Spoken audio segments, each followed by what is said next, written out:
Non, moi je suis coach.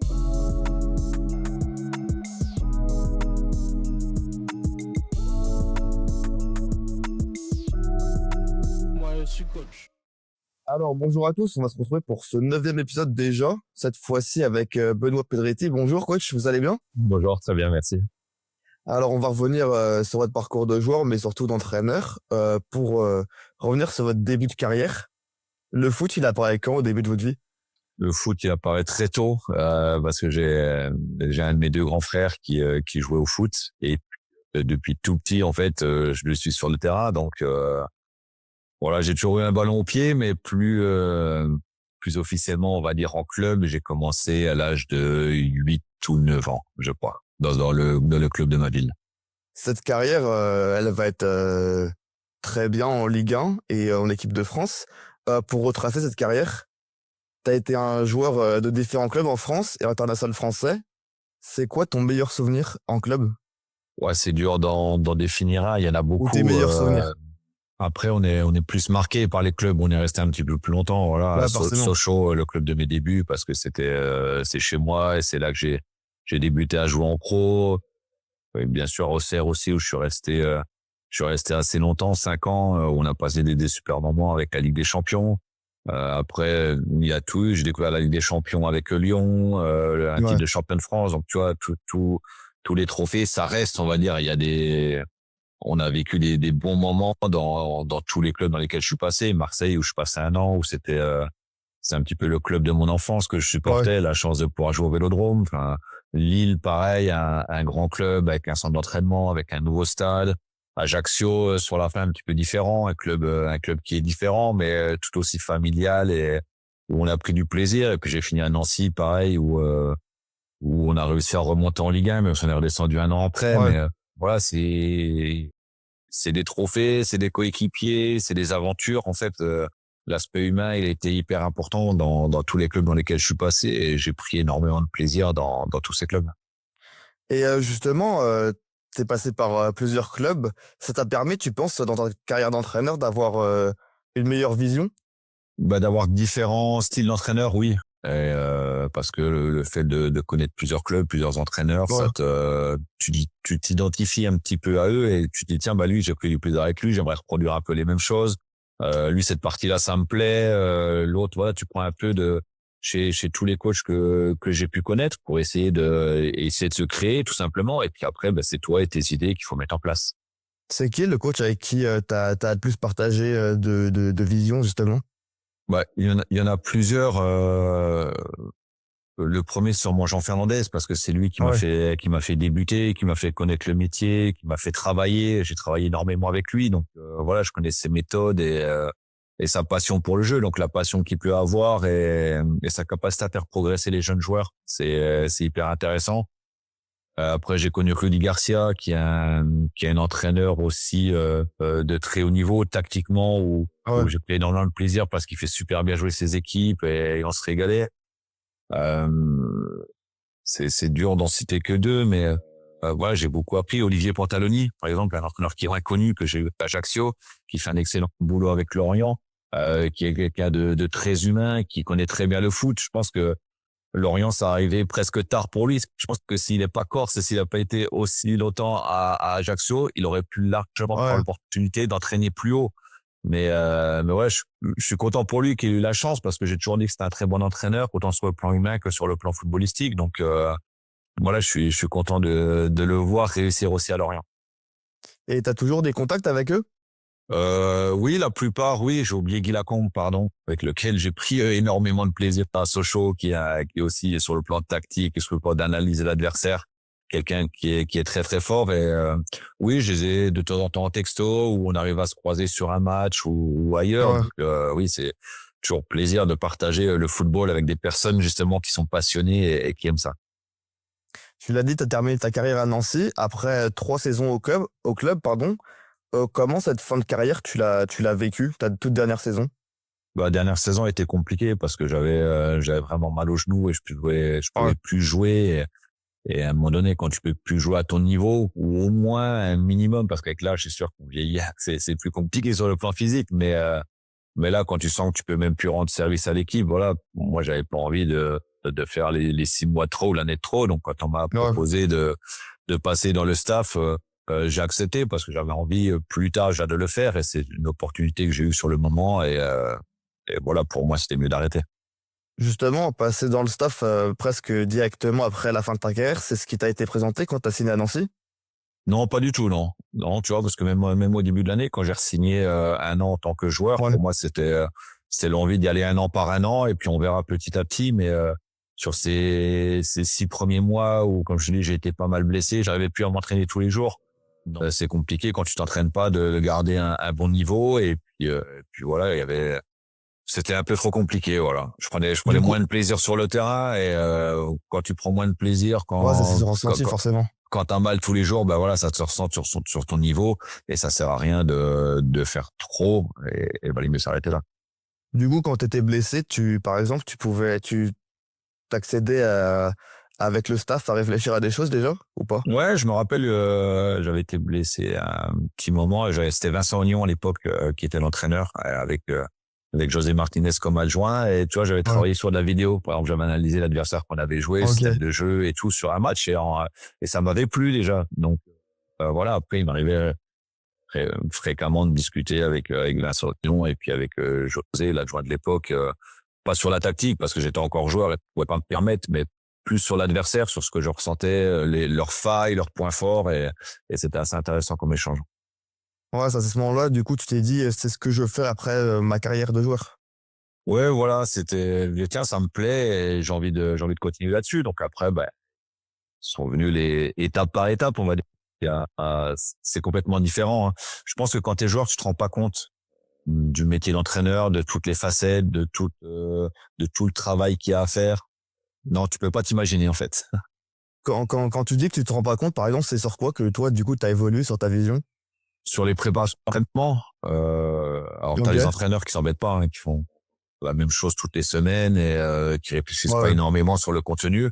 Et puis t'en as d'autres qui, ben, finalement, c'est pour ça que je te parlais de Mila Kong tout à l'heure, c'est quelqu'un qui analysait les adversaires, qui faisait les entraînements en fonction aussi d'adversaires. Et franchement, Ouais. avec le recul, quand ce qu'on mettait en place à l'entraînement, sur le reproduisant en match, très souvent ça marchait. Et c'est maintenant avec le recul du fait d'être entraîneur, je te dis purée le boulot que ça devait lui faire et l'analyse qu'il y a derrière, c'est énorme en termes de charge de travail. Et puis après il y a tout cet aspect pardon psychologique Ouais. qu'il faut gérer un groupe, gérer un staff, gérer staff médical, souvent gérer les jardiniers, gérer tes supérieurs hiérarchiques. Enfin c'est énormément de choses finalement que Ouais. les gens voient pas. Les gens, ils voient uniquement le match du week-end. Et toi, t'as beaucoup de choses à gérer. Presque le match du week-end, c'est le plus facile. Parce que tout le boulot a été fait en amont. Et t'as juste entre guillemets, juste t'accrocher sur l'instant et à prendre de bonnes décisions. Mais les bonnes décisions, elles viennent de tout ce que t'as fait la semaine. Justement, tu l'as dit, t'es intégré au staff. Ton tout premier rôle dans le staff à Nancy, c'est quoi? Mon tout premier rôle, bah, j'étais le deuxième adjoint. Donc, finalement, j'étais plus un peu le relais avec les joueurs. Et puis aussi Ouais. avec le centre de formation que je connaissais les entraîneurs du centre, donc je faisais un peu le relais avec la réserve et j'étais quand je fallais récupérer un joueur, voilà, c'était moi qui m'occupais un peu de ça. Donc, Mais du coup, t'avais j'avais une aucun, relation spécifique avec les joueurs? ouais, j'avais une relation spécifique parce que c'était mes coéquipiers une semaine avant ou 15 jours avant, donc quand il y Ouais. avait des messages à faire passer, quand eux voulaient faire passer des messages aussi, j'étais le relais. Par contre, j'intervenais très peu sur la stratégie, très peu sur les entraînements et voilà, j'étais principalement le relais, on va dire. Et sur la vidéo, t'avais toujours un regard sur la vidéo? Ouais, je faisais les séances vidéo pour analyser l'adversaire, mais voilà, j'avais pas très peu de fonctions sur la stratégie ou sur le choix de l'équipe. Donc Ouais, c'était le début, quoi. voilà, c'était le début et finalement, tu te rends compte que quand tu commences à animer une séance, tu sais tu sais pas faire grand-chose, quoi. C'est après au fur et à mesure. Le fait de passer les diplômes où tu apprends énormément de choses et puis à regarder, à être tous les jours sur le terrain. Justement, les diplômes, on va y venir. T'as tout passé comme diplôme, toi? Oui. Et tu peux nous dire ton parcours? Bah, en tant qu'ancien joueur pro, avec un nombre de matchs en Ligue 1, t'as la chance et l'opportunité de ne pas faire les tout premiers diplômes. Donc, Ouais. on a directement un diplôme qui s'appelle le BEF, donc qui sert à entraîner jusqu'en National 3, si je dis pas de bêtises, ou R1.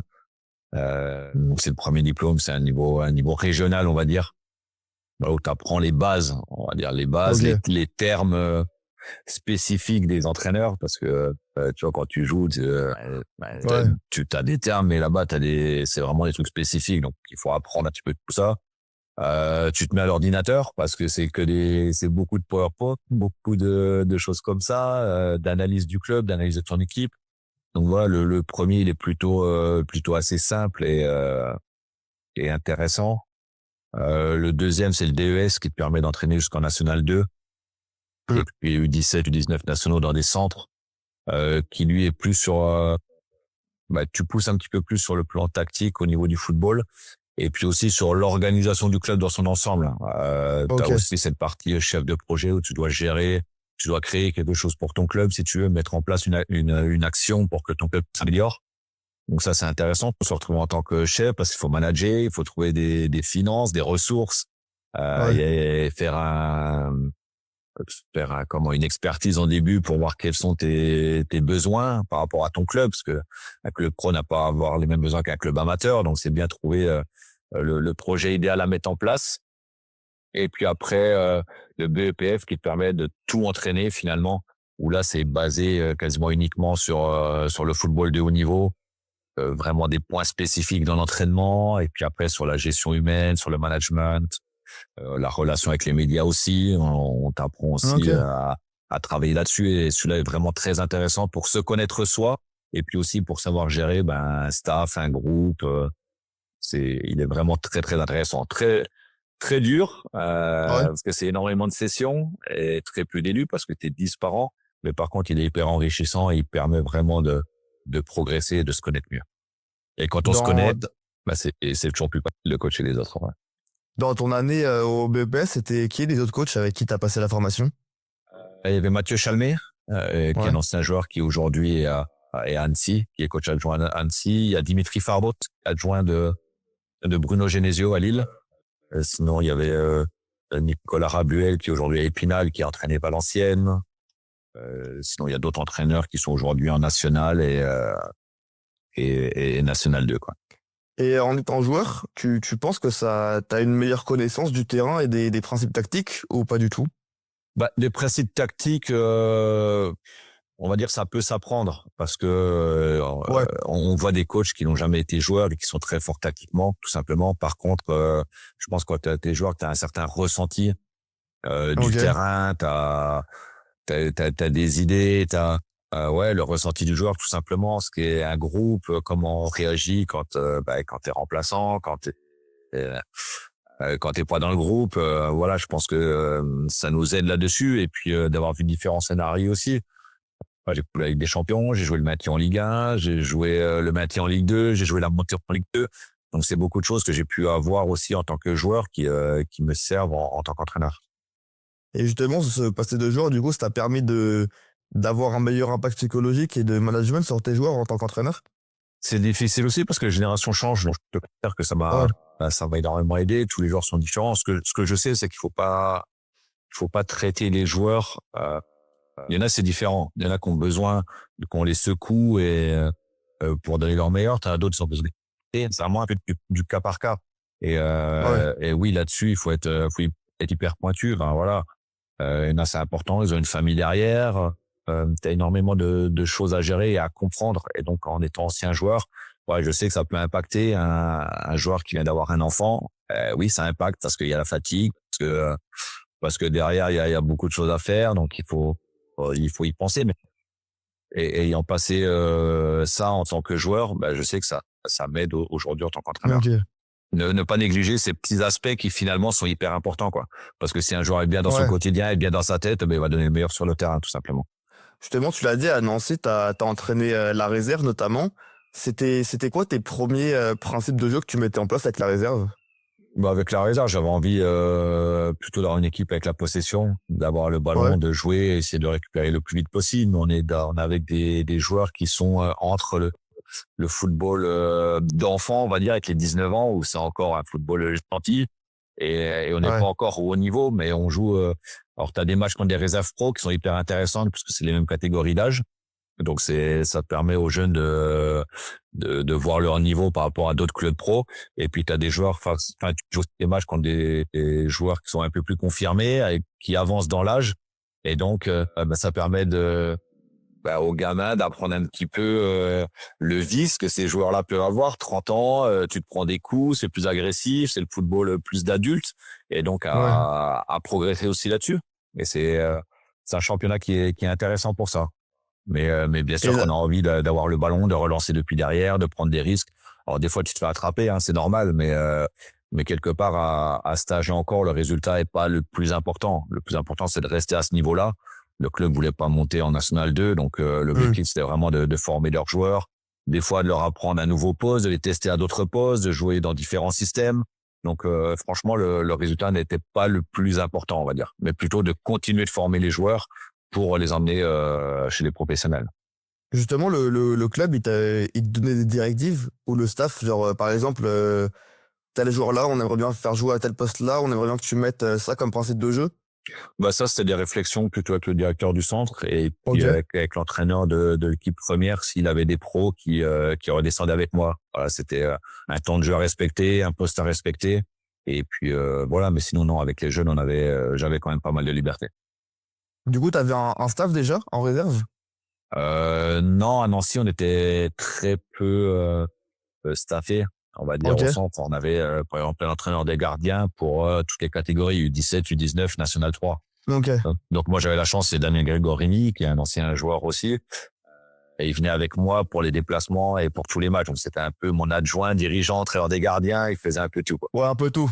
Et puis on avait un préparateur physique, pareil pour les trois équipes. Donc on peut pas dire qu'on était vraiment staffé, quoi. Parce que j'ai déjà Du vu des coup, clubs où en 19 ou en N3, ils ont déjà leur analyste vidéo, ils ont déjà un préparateur physique, encore des gardiens, un adjoint pour chaque équipe. Donc non, nous on était très très longtemps. du coup, à Nancy, t'as été plusieurs fois intronisé entraîneur de l'équipe principale pour des intérims. Comment ça se passe quand un entraîneur il se fait licencier et qu'on t'appelle toi en disant tu vas être intérim pour 2, 3 matchs, je sais pas combien de temps ça va durer.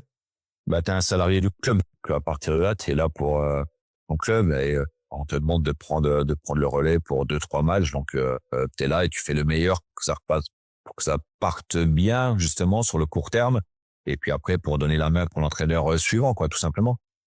Mais Du coup, c'est à ce moment-là. ouais, bah, mon expérience, pardon, a été un petit peu plus longue que prévu. Au début, j'étais à Ouais. 3 ou 2 matchs et finalement, ça a duré 3 mois parce que les résultats étaient un peu meilleurs, parce qu'on tarde à prendre un entraîneur. Mais j'avais dit depuis le début que j'étais pas prêt lors de ma première et que l'idée, c'était de faire sur du court terme, tout simplement. Du coup, c'est à ce moment-là que tu découvres vraiment le foot pro, quoi, en tant qu'intérimaire. Ouais, ouais, en Ligue 2 ou pareil, mais compliqué quand tu prends une équipe comme ça en cours de saison parce que alors là pour le coup, j'étais l'entraîneur, et j'avais un préparateur physique qui me faisait adjoint aussi. Donc on était deux pour, je t'explique même pas, je gérais encore la réserve de l'autre côté parce que c'était le directeur du centre qui avait pris un peu le relais, mais je faisais aussi Ouais. les entraînements de temps en temps de l'autre côté. Enfin, c'était un truc de fou, quoi. C'était vraiment très compliqué et une période qui était très usante. Voilà.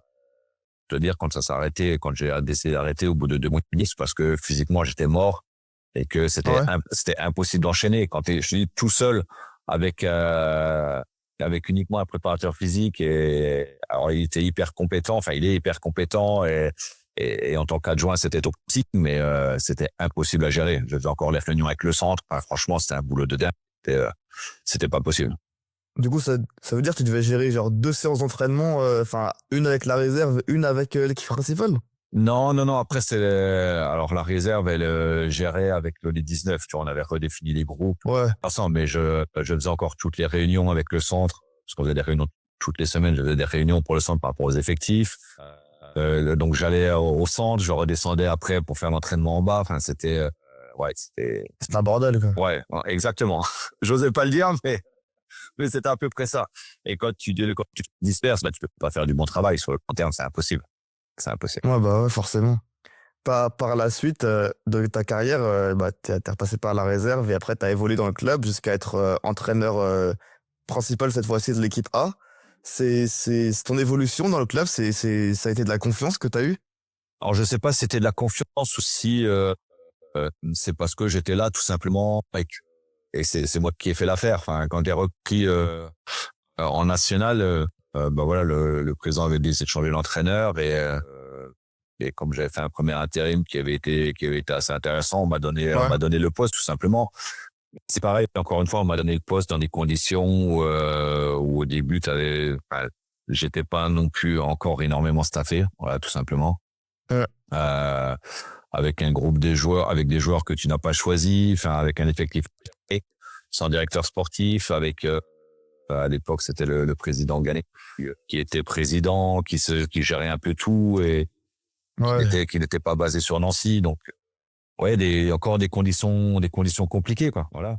Mais moi, quand tu commences, t'as tellement envie que tu te lances et tu te dis, tiens, tous les petits détails qui vont pas, bah, tu les mets de côté. Mais mis bout Ouais. à bout, tous ces petits détails, ça fait des gros détails et après, c'est hyper important. Justement, enfin, un peu ce bordel quoi, que tu as décrit, tu penses que ça t'a permis aujourd'hui ou dans tes futures expériences que tu auras de mieux gérer? Oui, c'est-à-dire que je ne repartirai pas dans les mêmes conditions, tout Ouais. simplement. Parce que, je te dis franchement, je discutais avec des entraîneurs qui sont N2 ou N3. Certains, ils avaient un meilleur fonctionnement que nous. Ils étaient mieux organisés, ils étaient mieux staffés, le travail, quelque part, pouvait être mieux fait. Donc non, fonctionner comme ça, c'était trop compliqué. C'est pour ça que donc les 6 mois qui se sont passés, on s'est sauvé à la dernière minute Ouais. avec la DNCG, je sais plus quel club qui a été relégué, mais bon, ça, quelque part, on le savait à peu près, que j'ai commencé à essayer de restructurer le club parce que c'était pas possible de fonctionner pareil. Donc, j'ai récupéré Michael Chrétien en termes de directeur sportif et on a réussi à commencer à remettre les bonnes personnes aux bonnes places, justement, pour qu'un club fonctionne, tout simplement.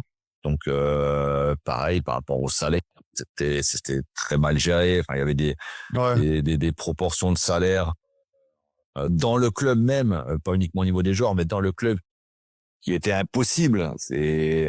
Voilà, le club vivait largement au-dessus de ses moyens, donc Ouais. on a dû faire un gros tri, un gros travail, pas un tri, un travail pour remettre des finances à peu près à flot. Et aujourd'hui, quand tu es entraîneur, bah, tu peux pas te permettre de gérer les finances, de gérer ci, de gérer ça, de gérer les dirigeants d'à côté, de gérer les entraîneurs du centre, enfin voilà.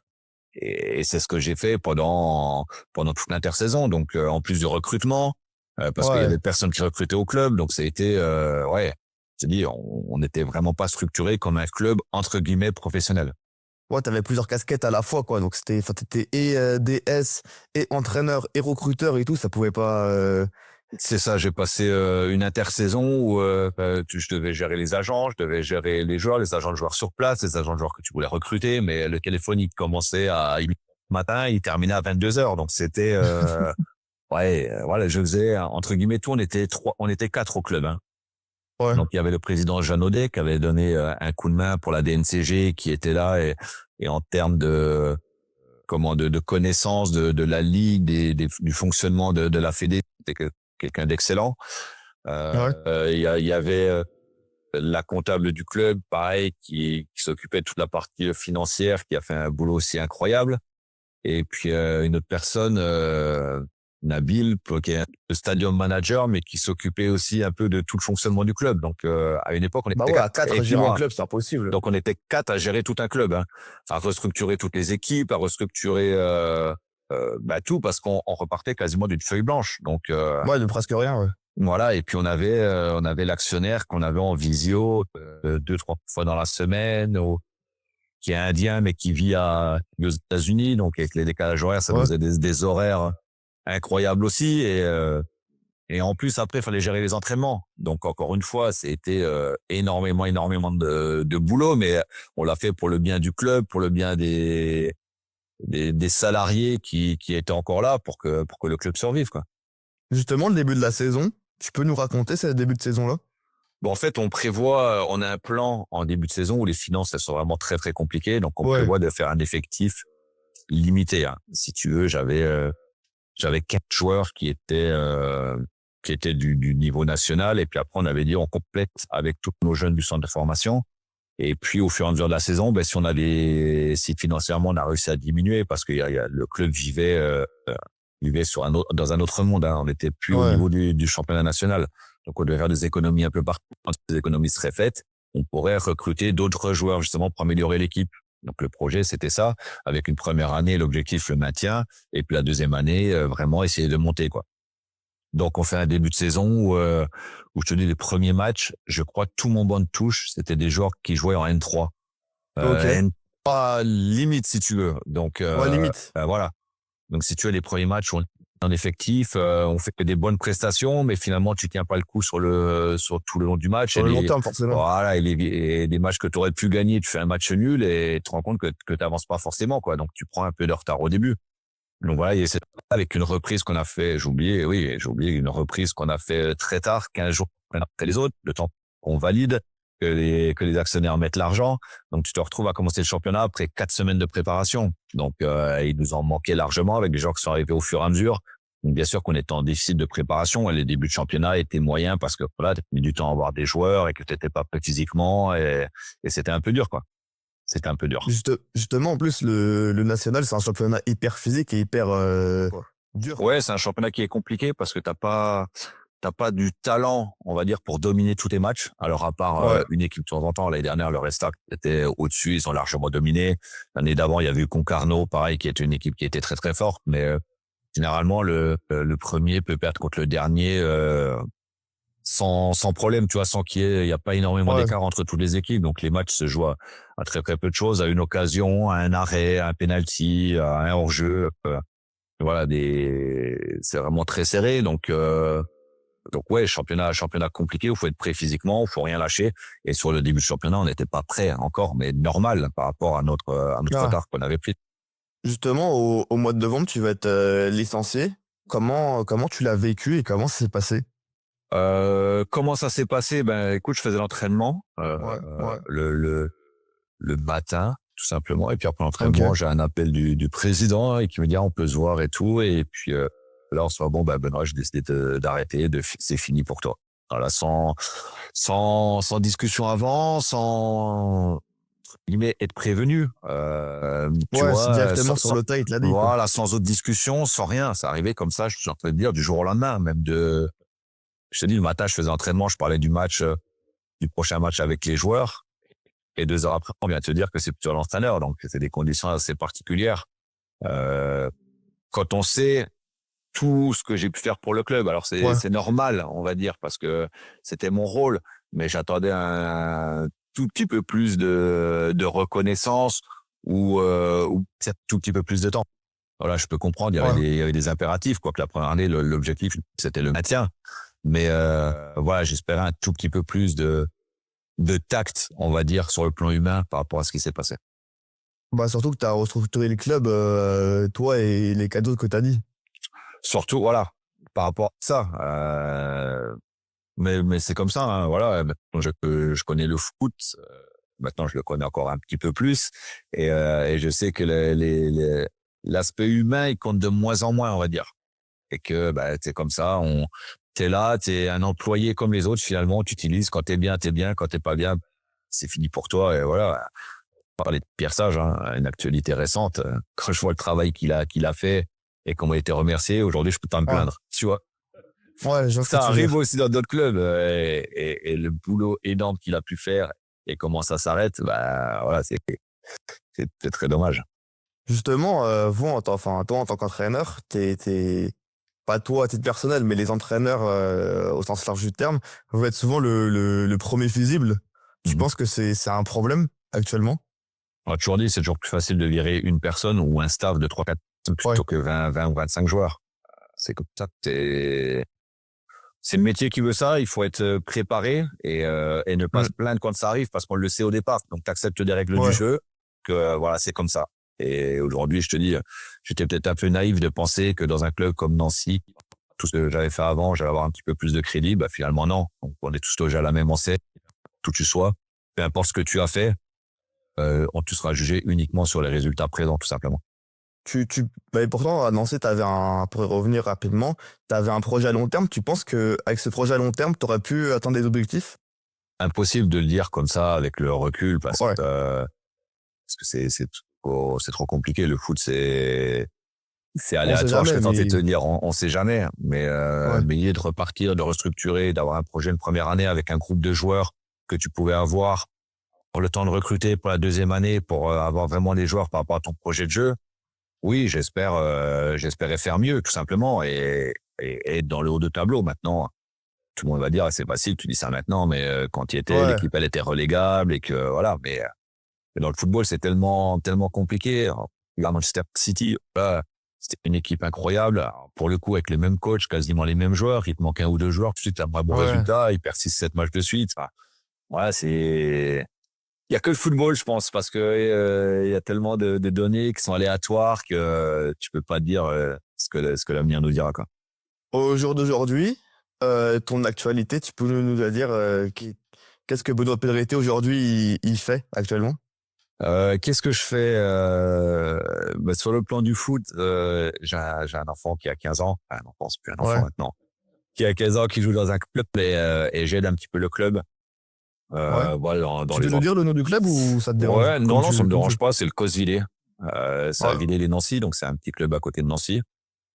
Donc j'aide un petit peu dans la catégorie U16 là où il est avec l'entraîneur OK. principal. Je fais un peu le rôle d'adjoint, on va dire. Ouais. Ouais. J'aide un peu pour les séances et puis par contre les matchs je fais pas. Hein. Je laisse l'entraîneur tout faire, mais j'aide plutôt sur les séances, euh, sur la conception des séances et puis l'animation un petit peu. Et puis ils ont eu aussi un changement d'entraîneur U18.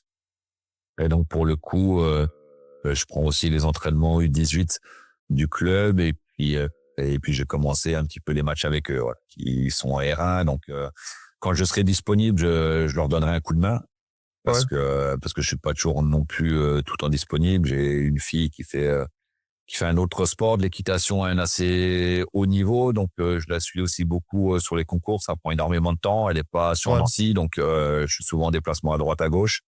Et puis aussi, je vais voir des matchs à l'étranger, je vais voir des matchs en France de Ligue 1, de Ligue 2. Ça me permet de continuer à rester un petit peu dans le milieu parce que c'est ce que j'ai envie de faire. Ouais, bah, t'as toujours un œil sur le foot en France et à l'étranger. Ouais, toujours un œil et que ce soit en présentiel, donc dans les tribunes ou à la Mmh. télé parce que maintenant avec la télé, tu peux voir énormément de Ouais. matchs, que ce soit national, Ligue 2, Ligue 1. Voilà, je suis énormément parce que d'abord j'aime ça, cette passion de Ouais. foot, et puis après d'un point de vue de technicien, bah, c'est toujours important de se tenir prêt parce qu'un challenge peut arriver aussi rapidement et il faut être dans le coup. Ton objectif à long terme, ou enfin même à court terme, c'est de retrouver un club, d'entraîner à nouveau? Ouais, c'est mon objectif sur le long terme dans le football. Et encore Ouais, ça plus en tant existe presque qu'entraîneur, pas. n'existe pas. Mais sur du court terme, oui, c'est de retrouver un club de revoir une expérience. Ouais. Ouais, ce serait forcément en tant que numéro un ou par exemple, dans un staff en tant qu'adjoint? Tout dépend des gens avec qui tu travailles. C'est des gens, voilà, j'ai envie de travailler en confiance, des gens qui te laissent travailler en confiance. Alors ça peut être très bien dans un staff, si parce que je suis Ouais. un jeune entraîneur et j'ai encore besoin aussi d'apprendre au plus haut niveau. Donc s'il y a un staff avec un entraîneur qui me permet de continuer à progresser, ben bien sûr, Ouais. ça peut me plaire. Ça peut être bien sûr en tant que numéro un, mais je sais que ça sera Ouais. pas en Ligue 1, par exemple, parce qu'aujourd'hui j'ai rien trouvé et que j'ai besoin de refaire une expérience où ça marche tout simplement. Ouais. Et donc voilà, je suis ouvert à tout. Ça peut être une équipe réserve dans un club pro pour retravailler OK. avec des jeunes et faire progresser. Enfin voilà, il y a vraiment énorme. Je suis ouvert à tout. Simplement, comme je te dis, c'est envie de travailler avec des gens de confiance qui te laissent faire et qui te prennent toi, tout OK. simplement. Et aujourd'hui, ton regard sur le foot, bah, national, on sait que maintenant c'est un championnat qui va bientôt, peut-être devenir la Ligue 3. Tu penses que c'est une bonne chose? Ouais, c'est une bonne chose parce que c'est compliqué. On n'a pas tous les mêmes critères, on va dire d'abord financiers, parce que toi, quand tu as un Ouais. club pro, les joueurs te coûtent assez cher. Quand tu as un Mmh. club amateur, tu peux faire des montages. Ouais, te dire, il y avait des clubs Mmh. qui étaient dans le championnat national, un statut amateur, qui payaient beaucoup Ouais. plus que nous au niveau professionnel. Ouais, Pourquoi? OK, Parce qu'ils ouais, je vois gagnaient ce que tu veux plus. dire, ouais. Donc, ils sont pas les mêmes règles en termes de finances. Et puis il y a les disparités aussi quand tu vois les stades différents. Tu viens jouer à Nancy, tu viens jouer aujourd'hui à Valenciennes, c'est des stades de Ligue 1, même de Ligue 2, tu vois, 20 000 Ouais. places bien structurées. Et quand tu vas dans d'autres stades où c'est carrément des clubs amateurs. Enfin, c'est des stades amateurs, c'est pas facile. C'est géré aussi par la Fédé, qui n'ont pas les mêmes Ouais. règlements que la Ligue. Donc c'est aussi différent. Que oui, je pense que c'est bien qu'on instaure une Ligue 3 professionnelle. Après, faut voir comment elle va être faite. Parce que j'ai lu aussi des articles sur salary cap, sur Ouais. des choses comme ça. Faut pas que cette nationale, ça soit un crash test pour mettre des Ouais, choses je vois plus ce que tu tard veux en dire. Ligue 2 et Ligue 1, tu vois. Faut pas que ça soit un championnat qui serve d'expérience. Tiens, professionnel, on va tenter des trucs avec eux, puis on verra bien si après on pourra le mettre sur la Ligue 2 et la Ligue 1. Parce que ça serait Ouais. catastrophique, on va dire, non, c'est pas un championnat banalisé, c'est un bon championnat, avec des bons joueurs, avec des joueurs qui des fois n'ont pas réussi dans des centres, qui ont leur deuxième chance, et qui après repartent sur des clubs professionnels. Donc, faut pas faire n'importe quoi non plus avec ce championnat. Et j'ai peur, parce que j'ai lu, que ça devienne un petit peu ça, quoi. Alors j'espère que les dirigeants Ok. seront assez puissants pour pas qu'on fasse n'importe quoi non plus. Bah, surtout, c'est un championnat qui, en plus des joueurs, comme tu as parlé, c'est un championnat qui a des grands entraîneurs ou qui a eu des grands entraîneurs. Par exemple, si je prends l'exemple du Red Star, il y a eu Habib Beye, il y a eu Sébastien Bichard qui sont passés par le Red Star. Ouais, et puis on va plus loin aujourd'hui, Pélissier, qui est à Auxerre, qui est passé par du niveau Ouais. aussi, un niveau inférieur, qui est un excellent entraîneur. Ça permet de se construire et de se connaître. Et il y a même encore des très bons entraîneurs qui sont nationaux, qui font très bien jouer leur équipe. Stéphane Le Bihan, qui est aujourd'hui à Metz, qui a fait une saison incroyable avec Concarneau en Ouais. national. Voilà, non, il y a des très bons jeunes entraîneurs, mais après, voilà, il faut laisser un peu de temps, faut donner la confiance, donner la chance, et après à toi de montrer tes capacités. Mais oui, non, c'est un championnat intéressant. Voilà. Justement, juste avant qu'on termine cet épisode, toi, qu'est-ce que je peux te souhaiter dans cette année? Là, tes objectifs principaux pour cette année? Je sais pas, comme on l'a dit, c'est un métier qui est particulier, donc le malheur des uns fait le bonheur des autres. Aujourd'hui, s'il n'y a pas Ouais. d'entraîneurs qui seront pas virés en cours de saison, qui renouvelleront pas leur contrat en fin d'année, bah c'est une chance pour moi. Ouais. Donc voilà. C'est- oui, de retrouver un club, tout simplement. Retrouve dans un banc, je peux te le souhaiter. Ouais, bien sûr, tu peux me souhaiter de retrouver un projet avec des gens comme j'ai dit, qui me font confiance Ouais. et qui nous laissent travailler, voilà, pour avoir eu une chance à un niveau pour prouver mes qualités, tout simplement. Et puis après, toujours, c'est prendre du plaisir. Voilà, sur le terrain, on est là pour prendre du plaisir, pour en donner aux gens qui viennent. Une société où tout n'est pas toujours facile, donc on est là Ouais. pour donner du plaisir, être là. On a une passion commune, c'est le football, donc Ouais. c'est véhiculer les bonnes images et puis être là au quotidien pour que le football continue à être le sport numéro 1, parce qu'il faut faire attention. Mais c'est ce que t'aimes surtout, c'est le foot. Ouais, ce que Avant j'aime, tout. c'est le foot, c'est partager des émotions, c'est être avec les joueurs, être dans un groupe. Et puis après, la finalité, c'est le match, bien sûr, avec les supporters, avec tous les gens autour du club pour profiter tous ensemble. Et bah, c'est tout ce que je voulais te souhaiter. On va conclure cet épisode. Merci à toi. Merci pour cette interview. Voilà, c'était un très bon moment, et puis bonne continuation aussi à toi. Bah, c'est normal, merci. Non, non, moi je suis coach.